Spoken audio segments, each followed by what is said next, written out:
Hello friends, welcome to money మంత్ర. నేను మీ రామకృష్ణ. మనం రోజు లైఫ్కి సంబంధించి, ఫైనాన్స్కి సంబంధించి, డైరెక్ట్ సెల్లింగ్ సంబంధించి చాలా టాపిక్స్ మాట్లాడుకుంటాం కదా. ఈరోజు డైరెక్ట్ సెల్లింగ్ సంబంధించిన ఒక టాపిక్ తోటి ముందుకెళ్దాం. ఈరోజు మనం డిసెంబర్ 28, 2021 ఇండియన్ గవర్నమెంట్ రిలీజ్ చేసిన డైరెక్ట్ సెల్లింగ్ రూల్స్, ఆ రూల్స్ గురించి ఒక మెయిన్ 6 పాయింట్స్ మనం మాట్లాడుకుందాం. ఫస్ట్ వచ్చేసి ఇండియన్ డైరెక్ట్ సెల్లింగ్ కంపెనీస్కి, డైరెక్ట్ సెల్లర్స్కి ఇది మంచి న్యూసా చెడ్డ న్యూసా అనేది ఫస్ట్ డిస్కస్ చేద్దాం.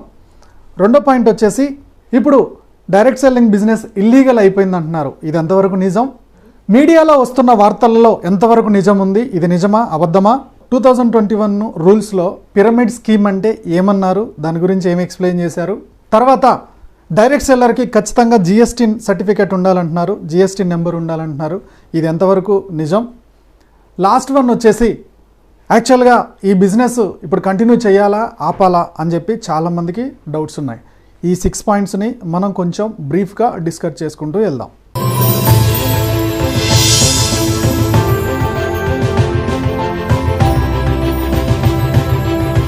ఇది గుడ్ న్యూసా బ్యాడ్ న్యూసా అనే వాళ్ళకి ఖచ్చితంగా ఇది గుడ్ న్యూస్ బాస్. ఎందుకంటే ఇన్ని రోజుల నుంచి డైరెక్ట్ సెల్లింగ్ బిజినెస్ చేస్తున్న వాళ్ళందరికీ కూడా మీరు ఇల్లీగల్ పని చేస్తున్నారు, చైన్ సిస్టంలో పనిచేస్తున్నారు, కింద జాయినింగ్ చేయడం, ఇలా చేస్తున్నారు అలా చేస్తున్నారని మనం అక్కడికి వెళ్ళిపోతే చాలు మనల్ని పలానా దాంట్లో ఇరుక్కున్నావు అని చెప్పి చాలామంది కామెంట్ చేసేవాళ్ళు, క్రిటిసైజ్ చేసేవాళ్ళు. ఇప్పుడు మనకి గవర్నమెంటే లీగల్ ప్రొటెక్షన్ ఇచ్చింది, మనల్ని లీగల్గా గుర్తించింది. డైరెక్ట్ సెల్లింగ్ ఇండస్ట్రీని గవర్నమెంట్ లీగల్గా గుర్తించింది. సో ఇది గుడ్ న్యూసా బ్యాడ్ న్యూసా? Good news. ఇది దాదాపుగా లీగల్ కంపెనీస్ అన్నీ కలిపి 18,000 కోట్ల టర్నోవర్ చేస్తున్నాయి. దాదాపుగా 50% లేడీస్ అందరూ కూడా ఈ బిజినెస్లో ఉన్నారు, చాలా ఇన్కమ్ని ఎర్న్ చేస్తున్నారు. ఓకే, సో లాక్డౌన్లో చాలా కంపెనీస్ డల్ అయిపోయినాయి, కానీ డైరెక్ట్ సెల్లింగ్ ఇండస్ట్రీ మాత్రం గ్రోత్ అద్భుతంగా ఉంది. ఇలాంటి గ్రోత్ ఉన్న కంపెనీకి లీగల్ ప్రొటెక్షన్ ఇచ్చింది ఇండియన్ గవర్నమెంట్. ఎవరైతే ప్రొడక్ట్తో కానీ సర్వీస్తో కానీ వెళ్తున్నారో ఆ కంపెనీకి ఇది good news. Good bad companies రెండు కూడా ఇప్పుడు ఎయిర్ కాబోతున్నాయి. ఏదైతే ఒక లీగల్గా ముందుకెళ్తుందో ఆ కంపెనీ ముందుకెళ్తుంది, ఏదైతే ఇల్లీగల్గా ఉంటుందో ఆ కంపెనీ డ్రాప్ అయిపోతుంది. అందుకని లీగల్ కంపెనీస్లో చేసే ప్రతి డైరెక్ట్ సెల్లర్కి కూడా ఇది గుడ్ న్యూస్. సో దీని తాలూకు పీడిఎఫ్ని నేను డిస్క్రిప్షన్లో ఇస్తాను. ఆ పీడిఎఫ్ కూడా మీరందరూ క్లియర్గా చదువుకోవచ్చు. నేషనల్ మీడియాలో ఒక ఇంటర్వ్యూలో association of direct selling entities of India దీనికి సంబంధించిన లా గురించి ప్రొసీడ్ ఇవ్వాలని వాళ్ళకి ఒక రిక్వెస్ట్ పంపించారు. డిసెంబర్ 28కి గవర్నమెంట్ నుంచి చాలా పాజిటివ్ రిజల్ట్ వచ్చింది. అది కూడా రూల్స్ రూపంలో గవర్నమెంట్ సెక్యూరిటీ, మనకి ఈ ఇండస్ట్రీకి లీగల్ ప్రొటెక్షన్ గవర్నమెంట్ కల్పించింది.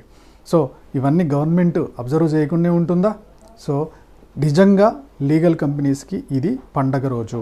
సెకండ్ పాయింట్ వచ్చేసి, చాలామంది డైరెక్ట్ సెల్లింగ్ కంపెనీస్ అన్నీ ఇల్లీగల్ అయిపోయినాయి అని చెప్పి భయపడుతున్నారు. బస్ నాకు ఒక విషయం అర్థం కావట్లేదు. డైరెక్ట్ సెల్లింగ్ రూల్స్ 2021 రూల్స్లో, ఆ రూల్స్లో ఏం చెప్తున్నారంటే, డైరెక్ట్ సెల్లింగ్ కంపెనీస్ ఎంటిటీస్ ఉన్నాయి కదా, ఆ కంపెనీస్ ఏమేం చేయాలి, వాటి రెస్పాన్సిబిలిటీస్ ఏంటి, డైరెక్ట్ సెల్లర్స్ ఎవరైతే ఉన్నారో అంటే మనలాంటి డైరెక్ట్ సెల్లర్స్, వీళ్ళ రెస్పాన్సిబిలిటీస్ ఏంటి, ఎట్ ద సేమ్ టైం కస్టమర్కి ఈ డైరెక్ట్ సెల్లర్స్ కానీ లేకపోతే ఈ డైరెక్ట్ సెల్లింగ్ ఎంటిటీస్ కానీ మీరు కస్టమర్స్ని ఎలా చూసుకోవాలని రూల్స్ చెప్తున్నారు. బాస్ నీకు రూల్స్ చెప్తుంటే ఇక్కడ బ్యాన్ అనే మ్యాటర్ ఎక్కడి నుంచి వచ్చింది? ఒకవేళ బ్యాన్ చేసే పని అయితే ఈ రూల్స్ చెప్పరు కదా. కంపెనీ మీరు ఇలా ఉండాలి, డైరెక్ట్ సెల్లర్ మీరు ఇలా ఉండాలి, కస్టమర్ మీకు ఇగో ఇలాంటి అవకాశాలు ఇస్తున్నాం అని రూల్స్ చెప్పవు కదా. డైరెక్ట్గా బ్యాన్ అని చెప్పేస్తుంది కదా. డైరెక్ట్గా డైరెక్ట్ సెల్లింగ్ బిజినెస్ రేపటి నుంచి ఉండకూడదని చెప్పేస్తుంది కదా. రూల్స్ చెప్తున్నప్పుడు మినిమం కామన్ సెన్స్ పనిచేయాలి కదా. బ్యాన్ ఎక్కడైంది? కొద్దిగా ఆలోచించాలి. ఓకే, అయితే ఒక చిన్న కన్ఫ్యూజన్ ఒకటి ఏర్పడింది. 2016లో గైడ్లైన్స్ వచ్చాయి. గైడ్లైన్స్ బాస్, అది గైడ్లైన్స్ అంటే ఎగ్జాంపుల్కి ఇప్పుడు మీరు మాస్క్ పెట్టుకోవాల్సిందే, గైడ్లైన్. ఓకే, మాస్క్ పెట్టుకోకపోతే ప్రాబ్లం అవుతుంది, ఇంత ఫైన్ వేస్తాం. ఇది గైడ్లైన్, చట్టం కాదు అది జస్ట్ గైడ్లైన్. సో 2016లో మనకు వచ్చింది గైడ్లైన్స్, చట్టం రాలా. కానీ ఇప్పుడు 2021లో వచ్చింది చట్టం. ఓకే, ఈ చట్టంలో ఏమైందంటే పిరమిడ్ స్కీమ్ గురించి ఒక పేజ్ ఉండేది, ఆ పిరమిడ్ స్కీమ్ గురించి సంబంధించిన ఒక పేజ్ ఉండేది. ఇప్పుడు దీంట్లో పిరమిడ్ స్కీమ్ అంటే ఏంటనే ఎక్స్ప్లెనేషన్ మిస్ అయింది. ADSEI association of direct selling entities of India secretary Hem Pande అయితే ఉన్నారో అతను ఒక ఇంటర్వ్యూలో చెప్తూ, మీరు పిరమిడ్ స్కీమ్కి సంబంధించి 10th పేజ్లో ఫస్ట్ పాయింట్, 9th పేజీలో 2C పాయింట్, ఈ రెండు కలిపి చదవండి. పాజిటివ్ కంపెనీల గురించి ఎంత పాజిటివ్ రిజల్ట్ ఇచ్చిందో మీకు తెలుస్తుంది అంటారు. ఓకే, సో ఈ రెండు రూల్స్ ప్రకారం ఇండియాలో ఎవరైతే గూడ్స్ లేదా సర్వీస్ ఈ రెండు ఇస్తున్న కంపెనీలు మీకు భవిష్యత్తులో అద్భుతంగా ఉండబోతున్నాయి. ఆ కంపెనీలకు ఎలాంటి డోకా లేదు. ఈ రూల్ ప్రకారం ఎవరైతే మనీ స్కీమ్లో, ఓకే, మనీ స్కామ్లో ఈ పాంజీ స్కీమ్స్ ఎవరైతే కంటిన్యూ చేస్తారో వాళ్ళు ఇంక ఇండియాలో ఉండరు అని చెప్పేసి అతను కూడా చెప్పుకుంటూ వచ్చాడు. చట్టం ఏదన్నా వచ్చినప్పుడు దాన్ని ఇంప్లిమెంటేషన్లో కొంచెం టైం పడుతుంది. ఓకే, తర్వాత దాని అమెండ్మెంట్స్ కూడా ఉంటాయి. ఇవంతా ఎవరు చూసుకుంటారు? ఏదైతే పాజిటివ్ డైరెక్ట్ సెల్లింగ్ కంపెనీస్ ఉన్నాయో ఆ కంపెనీ ఓనర్స్, ఎంటిటీస్, అసోసియేషన్స్, పెద్ద అసోసియేషన్స్ ఉన్నాయి, అవన్నీ చూసుకుంటాయి. మనం ఒక మంచి కంపెనీలో మంచి ప్రోడక్ట్తో లేదా మంచి సర్వీస్తో వెళ్తున్నప్పుడు కంగారు పడాల్సింది ఏమీ లేదు. ఇది ఇల్లీగల్ కాలేదు. థర్డ్ వన్ వచ్చేసి డైరెక్ట్ సెల్లింగ్ గురించి మీడియాలో వస్తున్న వార్తల్లో ఎంతవరకు నిజం ఉంది. సో దానికోసమని కొన్ని పేపర్ కట్ చూద్దాం మనం. New rules for direct selling industry, government prohibits pyramid schemes. ఒక పెద్ద డైరెక్ట్ సెల్లింగ్ కంపెనీని ఫోటో వేశారు అక్కడ. Tupperware, Amway and Oriflame are among the key players in the direct selling industry. దాని కింద ఒక ఎక్స్ప్లెనేషన్ రాశారు. To protect consumers, the centre on Tuesday banned direct selling companies like Tupperware, Amway and Oriflame from promoting pyramid or money circulation schemes as it notified new rules for the industry to be complete with in 95 days. ఇందు ఏం చెప్తుంది? వీళ్ళు rules చదివారో లేదో లేకపోతే ఎవరైనా చెప్పింది యాస్టీస్గా రాశారో నాకైతే అర్థం కాలేదు. ఓకే, గవర్నమెంట్ రూల్స్ రిలీజ్ చేసినప్పుడు మీడియా దాన్ని చదివి అర్థం చేసుకొని కదా ఇది రాయాల్సింది. బట్ వాళ్ళు చెప్తుంది ఏంది? పెద్ద కంపెనీల ఫోటోలు వేసి ఒరిఫ్లేమ్, యామ్వే, టప్పర్వేర్ ఇవన్నీ మనీ సర్క్యులేషన్ చేస్తున్నాయి, ఇవన్నీ బ్యాన్ చేశారని చెప్తున్నారు. ఇప్పుడు మనం టైమ్స్ నౌ పేపర్ చూద్దాం. The centre on Tuesday ban direct selling companies from promoting pyramid and money circulation scheme as it notified new rules for the direct selling industry. The entities have to ensure companies with the rules with in 90 days. So జనాలకి ఆ కింద matter ఏముందో కూడా గుర్తుపట్టారు. ఇది చదవంగానే ఏమంటారు? So direct selling companies మొత్తం ban చేశాయని చెప్పేసి వాళ్ళకి అర్థమైనట్టే ఉంటుంది ఈ మ్యాటర్. ఓకే, సో ఈ మ్యాటర్ చూసేసి ఏం చేస్తారు? ఎవరైతే మనం డైరెక్ట్ సెల్లింగ్ కంపెనీలో బిజినెస్ గురించి చెప్పడానికి వెళ్ళామో ఎప్పుడు దొరుకుతారా, ఎప్పుడు నెగిటివ్ అవుద్దా అని ఎదురు చూసే మహానుభావులు ఏం చేస్తారు? అది స్క్రీన్ షాట్ తీసి మొత్తం అందరికీ స్ప్రెడ్ చేస్తూ ఉంటారు. అవునా? కింద మ్యాటర్ ఎక్స్ప్లెయిన్ చేసింది కూడా వాళ్ళకి ఇన్ని ఓపిక ఉండదు. మీడియా రాసేది కూడా అలానే రాస్తుంది. ఎందుకు రాస్తుంది మీడియా? వాళ్ళకి పాజిటివ్ న్యూస్లు రాస్తే వ్యూస్ రావు. నెక్స్ట్ వన్ వచ్చేసి ఎకనామిక్ టైమ్స్. ఎకనామిక్ టైమ్స్ ఏం రాసిందంటే, the government on Tuesday banned direct selling companies from promoting pyramid and money circulation schemes as it brought out new rules for the industry. In a move the world separate legitimate players like Amway, Tupperware and Oriflame from Ponzi scheme operators. So economic times headline ఎంత క్లియర్గా పెట్టిందో చూడండి. ఏమంటుందంటే 2021లో government direct selling గురించి కొన్ని rules తీసుకొచ్చింది. ఈ rules వల్ల పాజిటివ్గా పనిచేసే యామ్వే, ఒరిఫ్లేమ్, టప్పర్వేర్ లాంటి కంపెనీలని పాంజీ స్కీములు చేసే కొంతమంది కంపెనీలని వేరు చేసేసింది. సో పాజిటివ్ కంపెనీలకి ఇది చాలా మంచి న్యూస్ అని చెప్పింది. బస్ మొత్తం న్యూస్ పేపర్సే. ఒక న్యూస్ పేపర్కి అర్థమైంది ఇది, ఇంకొక న్యూస్ పేపర్కి అర్థమైంది అది. సో జనాల్ని ఎలా కన్ఫ్యూజన్లోకి నెట్టేస్తున్నారు. ఇక తెలుగులో అయితే అద్భుతం. ఓకే, అర్ధగంట ఒక షో చేసేస్తారు, మొత్తం బ్యాన్ చేసేసారు. ఓకే, ముఖ్యంగా పెద్ద కంపెనీలు యామ్వేని, టప్పర్వేర్ని, ఓరిఫ్లేమ్ని, హెర్బల్ లైఫ్ని ఫొటోస్ అన్నీ పెట్టేసి దాని మీద ఒక స్టోరీ చేసేస్తారు. ఇప్పుడు ఇంత మోసం చేశారు, అప్పుడు అంత మోసం చేశారు, ఇంతమంది మోసపోయారు, అంతమంది మోసపోయారు అని అర్ధగంట స్టోరీలు, 30 minutes స్టోరీలు అన్నీ చేస్తూ ఉంటారు. నేను కామన్ మ్యాన్ని ఒక కామన్ సెన్స్ విషయాన్ని అబ్జర్వ్ చేయమని చెప్తాను. బాస్, న్యూస్ మీడియాకి ముఖ్యంగా ఇన్కమ్ సోర్స్ ఏంటంటే అడ్వర్టైజ్మెంట్, యాడ్స్. ఓకే, ఈ యాడ్స్ అన్నీ కూడా ఎక్కడి నుంచి వస్తాయి వాళ్ళకి అంటే ముఖ్యంగా ఎఫ్ఎంసీజీ ప్రొడక్ట్స్ నుంచి ఎక్కువ వస్తాయి. ఎఫ్ఎంసీజీ అంటే టూత్పేస్ట్, సోపు, షాంపూ, టాల్కమ్ పౌడరు, ఇలాంటి వాటి నుంచి, అలాగే న్యూట్రిషన్ ప్రొడక్ట్స్ అని చెప్పబడే హార్లిక్స్ నుంచి, బోర్నవిటా నుంచి, ఇలాంటి వాటి నుంచి వాళ్ళకి యాడ్స్ ఎక్కువ వస్తాయి. ఓకే, ఎంటర్టైన్మెంట్కి వచ్చే యాడ్స్ ఏరే ఉంటుంది. ఎంటర్టైన్మెంట్కి పెయిడ్ ఛానల్స్ కాబట్టి అవి ఒక ఛానల్కి ఇంత అని అమౌంట్ వస్తుంది కాబట్టి అది ఓకే. కానీ న్యూస్ ఛానల్కి ఇలాంటి పెయిడ్ అమౌంట్ రాదు. ఓన్లీ వీళ్ళకి అడ్వర్టైజ్మెంట్ మీద నుంచే డబ్బులు వస్తాయి. ఓకే, అడ్వర్టైజ్మెంట్ ఎవరు ఇస్తున్నారు? ఎఫ్ఎంసీజీ ప్రొడక్ట్స్ ఇస్తున్నారు. అయితే ఇదే ఎఫ్ఎంసీజీ ప్రొడక్ట్స్ తోటి చాలా డైరెక్ట్ సెల్లింగ్ కంపెనీస్ వచ్చాయి. బయట డైరెక్ట్ సెల్లింగ్ కంపెనీస్ అన్నీ కూడా మ్యాక్సిమం ఎఫ్ఎంసీజీ ప్రొడక్ట్స్, న్యూట్రిషన్ ప్రొడక్ట్స్తో వచ్చాయి. న్యూట్రిషన్ ప్రొడక్ట్స్తో వచ్చినప్పుడు వచ్చారు, వీళ్ళు కూడా మీడియాకి అడ్వర్టైజ్మెంట్ ఇస్తే మీడియాకు ఒక బెనిఫిట్ ఉండేది. కానీ వీళ్ళు మీడియాకి అడ్వర్టైజ్మెంట్ ఇవ్వరు. మిడిల్ మ్యాన్ని మీడియాకి ఇచ్చే డబ్బునే డైరెక్ట్ సెల్లర్స్, మనలాంటి మిడిల్ క్లాస్ డైరెక్ట్ సెల్లర్కి స్ప్రెడ్ చేస్తారు. ఓకే, అలా స్ప్రెడ్ చేస్తున్నప్పుడు మీడియాకి బెనిఫిటే ఉంది. సో మీడియాకి బెనిఫిట్ లేదు కాబట్టి డైరెక్ట్ సెల్లింగ్ గురించి వాళ్ళు ఎక్స్ప్లెయిన్ చేయాల్సిన అవసరం వాళ్ళకి లేదు. ఓకే, ఎక్కడో ఒక్కలో ఇద్దరో ప్రాబ్లం చేసిన కంపెనీని హైలైట్ చేస్తూ డైరెక్ట్ సెల్లింగ్ కంపెనీస్ అన్నికి మూట కడతారు. ఎప్పుడు దొరుకుతారా వీళ్ళు?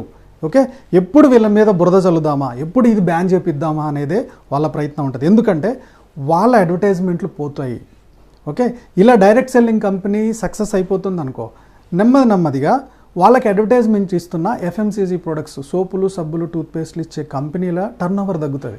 ఎప్పుడైతే ఆ కంపెనీల టర్నోవర్ తగ్గుతుందో ఆటోమేటిక్గా వీళ్ళకి రాబడి తగ్గిపోతుంది. కాబట్టి వాళ్ళు దీని గురించి పాజిటివ్గా చెప్పరు. రెండో పాయింట్, ఒకవేళ ఏదన్నా ఒక మీడియా ఏదన్నా ఒక ఛానల్ దీని గురించి పాజిటివ్గా ఒక హాఫ్ అన్ అవర్ ఎపిసోడ్ చేశారనుకుందాం. సరే, మిడిల్ క్లాస్కి చాలా హెల్ప్ అవుతుంది కదా, మంచి కంపెనీలు ఉన్నాయి కదా, మంచి కంపెనీలు మీడియాకు కూడా తెలుసు, మంచి కంపెనీలు ఉన్నాయి కదా, ఈ మంచి కంపెనీల గురించి ఒక హాఫ్ అన్ అవర్ ఎపిసోడ్ చేశారనుకోండి. అప్పటిదాకా వాళ్ళకి ఇస్తున్న యాడ్స్, టూత్పేస్ట్ వాళ్ళు, సోపు వాళ్ళు, షాంపూ వాళ్ళు, వాళ్ళకి యాడ్స్ ఇవ్వడం ఆపేస్తారు. యాడ్స్ ఇవ్వనప్పుడు వాటి ఇన్కమ్ ఏంటి? సో అలాంటప్పుడు వాళ్ళు ఎందుకు రిస్క్ చేస్తారు? So friends, direct selling business గురించి మీడియాలో వచ్చే వార్తలను చూసి ఆగిపోయి ఉంటే మనకి 13% గ్రోత్ తోటి ఏపీ తెలంగాణలో ఇది ముందుకెళ్ళదు కదా. తెలంగాణలో దాదాపుగా 13% గ్రోత్. ఓకే, అంటే మీడియా చెప్పేది చెప్తుంది, కానీ positive direct selling companies, positive direct sellers వాళ్ళు చేసే పని వాళ్ళు చేసుకుంటూ పోతున్నారు, వాళ్ళ ఇన్కమ్ని వాళ్ళు తెచ్చుకోగలుగుతున్నారు. ఓకే, సో అన్నీ వింటూ ఎవరు డిస్టర్బ్ అవ్వట్లేదు. డిస్టర్బ్ అయ్యేటోళ్ళు కొంతమంది ఉంటారు, వాళ్ళు మీడియాలోనే ఉండని, వాళ్ళ లైఫ్ని అక్కడే ఉంచుకొని పాజిటివ్గా ఎదుగుదాం అనుకునే వాళ్ళకి ఖచ్చితంగా ఈ రూల్స్ చాలా హెల్ప్ అవుతాయి.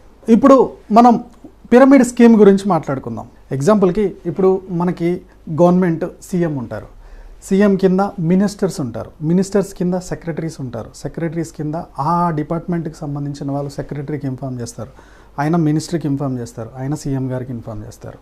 ఓకే, ఇదంతా ఏమవుతుంది? ఒక పిరమిడే ఉంటుంది. సో ఒక ఫ్యాక్టరీ తీసుకుందాం, ఫ్యాక్టరీలో లేబర్ ఉంటారు, ఆ లేబర్ పైన టీమ్ లీడర్ ఉంటారు, ఆ లీడర్స్ పైన సూపర్వైజర్స్ ఉంటారు, ఈ సూపర్వైజర్ పైన మేనేజర్స్ ఉంటారు, అసిస్టెంట్ మేనేజర్స్, వాళ్ళపైన సీనియర్ మేనేజర్, అతని పైన సీఈఓ. సో సీఈఓ దగ్గర నుంచి ఎంప్లాయీస్ దాకా వచ్చేవరకు అది పిరమిడ్. సో పిరమిడ్ లేనిది ఎక్కడ? సో పిరమిడ్ లేకుండా ఎక్కడ ఉండదు, అవునా? సో పిరమిడ్లో కూడా క్లారిటీ ఉండాలి. Legal pyramid, illegal pyramid. Okay, legal pyramid అంటే ఏంటి, ఇల్లీగల్ పిరమిడ్ అంటే ఏంటి? ఎగ్జాంపుల్కి ఇప్పుడు ఒక ల్యాప్టాప్ తీసుకుందాం. ఓకే, ఈ ల్యాప్టాప్ని తయారు చేసుకుంది కంపెనీ. ఆ కంపెనీ ఏం చేసింది? నేషనల్ డిస్ట్రిబ్యూటర్కి ఇచ్చింది, ఆ నేషనల్ డిస్ట్రిబ్యూటర్ హోల్సేల్కి ఇచ్చారు, హోల్సేలర్ రీటైలర్కి ఇచ్చారు, రీటైల్ దగ్గర నుంచి అది మీ దగ్గర వచ్చింది. అక్కడి నుంచి ఇక్కడ దాకా ఒక చైన్ సిస్టమ్, ఒక పిరమిడ్ సిస్టమ్ ఏర్పడింది. కింద వచ్చిన మీకు ఆ ల్యాప్టాప్ వల్ల ఏమన్నా బెనిఫిట్ జరగకపోతే, ఓకే, అలాంటి బెనిఫిట్ లేకపోతే ఇది ఇల్లీగల్ పిరమిడ్. అంటే ఈ పిరమిడ్ వల్ల, ఈ చైన్ వల్ల కింద ఉన్న వాడికి హెల్ప్ అవ్వట్లేదు, వాళ్ళకి అసలు ఎలాంటి బెనిఫిట్ లేదు, ఇది ఇల్లీగల్ పిరమిడ్. సో ఇక్కడ కూడా పిరమిడ్ అనేది ప్రతి ఇండస్ట్రీలో ఉంటుంది. ఒక బాస్ ఉంటాడు, వాళ్ళ కింద మేనేజర్లు, వాళ్ళ కింద సూపర్వైజర్లు, వాళ్ళ కింద ఎంప్లాయీస్, ప్రతిదీ కూడా రెస్పాన్సిబిలిటీ ఎవరికో ఒకరికి అప్పచెప్పాలి. కానీ కింద వాళ్ళకు కూడా పైనుంచి బెనిఫిట్ ఉండాలి, వీళ్ళ వల్ల పైన వాళ్ళకి బెనిఫిట్ ఉండాలి. ఇది లీగల్. ఎప్పుడైతే ఆ బెనిఫిట్ చైన్ దెబ్బతింటుందో అది ఇల్లీగల్. సో 5th పాయింట్ వచ్చేసి జిఎస్టీ నెంబర్ ఖచ్చితంగా తీసుకోవాలన్నా, ఇది సాధ్యమయ్యే పనేనా అని చెప్పి చాలామంది డైరెక్ట్ సెల్లర్స్ టెన్షన్ పడుతుంది. బిజినెస్ చేసే ప్రతి వాళ్ళ దగ్గర ఒక జిఎస్టీ నెంబర్ ఉంది, జిఎస్టీ టర్నోవర్ ఉంది. మరి మనకొచ్చే టర్నోవర్కి, మన ద్వారా గూడ్స్ వెళ్ళేదానికి మన దగ్గర ఒక జిఎస్టీ ఉంటే తప్పేంటి? అంటే ఆ బిజినెస్ మ్యాన్స్కి ఒక జిఎస్టీ నెంబర్ ఉన్నప్పుడు మనం బిజినెస్ పర్సన్స్మే కదా, కాకపోతే మనం ప్రోడక్ట్ తీయట్లేదు, కానీ మన టర్నోవర్ మీద ఒక జిఎస్టీ వస్తున్నప్పుడు ప్రాబ్లమే ఉంది. ప్రాబ్లం ఏం లేదు, ఇది కూడా మనం ఆహ్వానించదగ్గ పరిణామమే, అందులో ఎలాంటి టెన్షన్స్ ఉండవు. ఎగ్జాంపుల్కి ప్రతి పర్సన్కి ఒక పాన్ నెంబర్ ఉంది, మనం బిజినెస్ చేస్తున్నాం కాబట్టి జిఎస్టీకి వెళ్తాం. ఈ జిఎస్టీ కోసం అని చెప్పి మీ డైరెక్ట్ సెల్లింగ్ ఎంటిటీస్, ఓకే, వాళ్ళే ఒక రూల్ తీసుకొస్తారు, వాళ్ళే ఒక ప్రొసీజర్ తీసుకొస్తారు. సామాన్యుడు కూడా ఫామ్ నింపగలిగే ఒక ప్రొసీజర్ని వాళ్ళు డెవలప్ చేస్తారు. దాని గురించి మనం కంగారు పడాల్సింది ఏమీ లేదు. లాస్ట్ వన్ వచ్చేసి ఈ బిజినెస్ నేను చెయ్యాలా వద్దా అని చెప్పి చాలామంది ఉంటారు. బాస్, నేను డిస్క్రిప్షన్లో పీడిఎఫ్ ఫైల్ ఇస్తున్నాను. ఓకే, ఆ ఫైల్ ఒక్కసారి చదవండి. ఓకే, చదివిన తర్వాత ముఖ్యంగా కంపెనీ ఎలా ఉండాలి, కంపెనీ రూల్స్ ఏంటి, గూడ్స్ ఏముంటాయి, at the same time service ఏముండాలి, అలానే డైరెక్ట్ సెల్లర్ అంటే మీరు నేను ఎలా ఉండాలి, మనం ఆ రూల్స్లో ఉన్నామా లేదా అనేది మీరు క్లియర్గా చదవండి.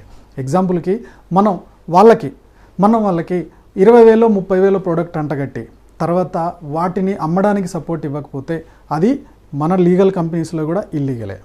ఓకే, ఇలాంటి ఫాల్స్ మాటలు చెప్పేసి వాళ్ళకి లేనిపోని డబ్బులు మోసం చేసేటట్టు కనుక మీరు చేస్తే అలాంటి వాటిని ఆపేయండి.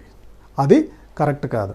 అలాంటి కాకుండా లీగల్ వేలో జస్ట్ వాళ్ళకి ప్రోడక్ట్ని ప్రమోట్ చేస్తూ వాళ్ళకి ఇష్టమైతే తీసుకొని నచ్చకపోతే కంపెనీ వెనక్కి తీసేసుకుంటుంది. ఇలా కన్జ్యూమర్కి చాలా హెల్ప్ఫుల్గా ఉండే కంపెనీలో మీరు ఉన్నారా, ఉంటే ఆ బిజినెస్ కంటిన్యూ చేయండి. ఇలా కాకుండా 10,000 కట్టి జాయిన్ అవ్వాలి, ఖచ్చితంగా ప్రోడక్ట్ తీసుకునేటప్పుడు 10,000 20,000 కంపల్సరీ కట్టాల్సిందే, వాళ్ళకి నచ్చినా నచ్చకపోయినా ఆ ప్రోడక్ట్ తీసుకోవాల్సిందే. అది ఈ రూల్స్ ప్రకారం ఇల్లీగల్ అయ్యే అవకాశం ఎక్కువగా కనపడుతుంది. కాబట్టి మీరు ఒకసారి క్రాస్ చెక్ చేసుకొని ముందుకెళ్ళండి. ఈ లా అంతా చదవాలంటే దాదాపుగా 2 గంటలు పడుతుంది మీకు పేరున ఎక్స్ప్లెయిన్ చేయడానికి. పాజిటివ్ కంపెనీలో ఉంటూ పాజిటివ్గా బిజినెస్ చేసుకునే ప్రతి డైరెక్ట్ సెల్లర్కి ఒక కాన్ఫిడెన్స్ క్రియేట్ అవ్వాలని నేను ఇన్ని రోజులు వెయిట్ చేసి చాలా రీసెర్చ్ చేసి ఈ వీడియో చేశాను అనమాట. ఎప్పుడు కూడా మా వ్యూవర్స్కి, మా సబ్స్క్రైబర్కి ఒక మంచి ఇన్ఫర్మేషన్ ఇస్తూ, ఓకే, వాళ్ళు లైఫ్లో గొప్పగా సెటిల్ అవ్వడానికి మా మనీ మంత్ర ఎప్పుడు సపోర్ట్ ఇస్తూనే ఉంటుంది. Go self made.